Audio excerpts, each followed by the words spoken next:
Rita is an incredible woman. She came from Santo Domingo. She went to Juilliard. Realized in that transition to the U.S. that music education is not as accessible in the U.S. as it was in the Dominican Republic. She gathered her friends. She moved to Uptown because she felt that it was the most diverse neighborhood in Chicago at the time. Eventually created this school. They put a sign in the window that said, "Free music in exchange for volunteer work." And that's how it was born.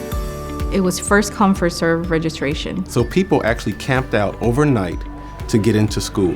It would be kids from all over the city that have never even had touched an instrument. Here's some things that's going on to get kids off the streets into a class where they're learning a skill set. On the south side of Chicago, there isn't many opportunities for our kids to do any type of arts. My responsibility is to give my kids as many tools as I possibly can for them to use them later. It's a safe place, and you're free to be whatever you want to be. We start them off at 5 years old, and they get a music exploration class. We don't expect that they've ever picked up an instrument. We always have an instrument petting zoo where the kids get to touch instruments that they've never touched before. That is the big day for them, when they get to choose their instrument. Music is fun, so that's part of it too.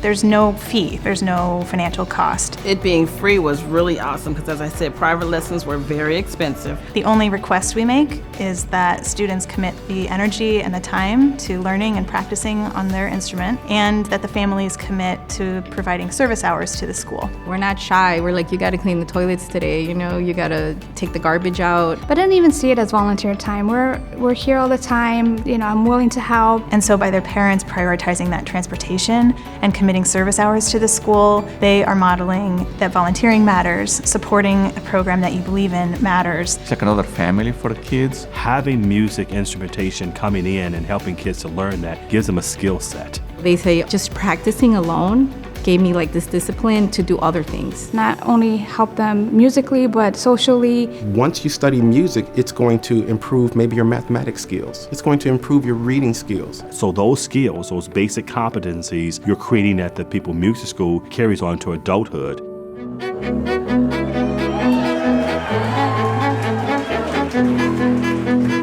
It's almost like I blinked and the 5-year-olds that were here are now grown-ups bringing their own kids here. So we are so thrilled to have an alumni network of many thousands of students. I was honored to perform at People's Music School Big Night Gala. It's like a big family concert and party all day long. Everybody gets to see each other. To hear kids who may have never had that opportunity to participate in a gala of that magnitude, it was an exciting night for all.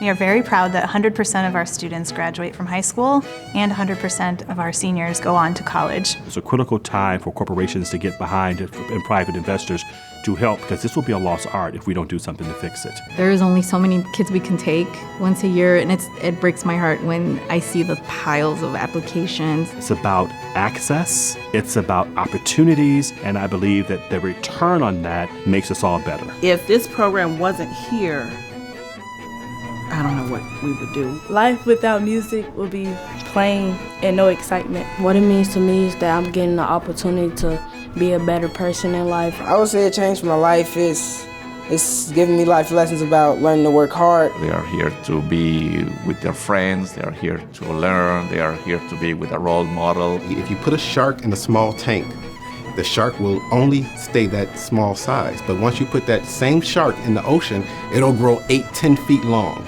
And that's what happens to the students here. That's what happened to me.